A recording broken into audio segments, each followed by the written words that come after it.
order ni Judge Katay, masapol na i-reset the promulgation of judgment due to the absence or non-appearance of the accused. Kunan nga gapot seryoso nga kaso daytoy. This is a case for murder. Kunan ni Apo West, masapol nga physically present dayjay akusado. Well, at the medical certificate ni akusado, patulot na kada kami nga abogado na that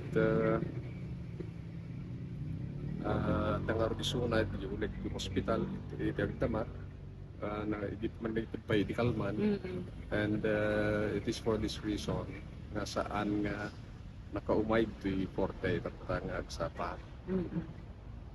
So kung kadagito yung pasama in reset ni Apo West the promulgation kung nakabasa din yung decision into no may alawas met lain pero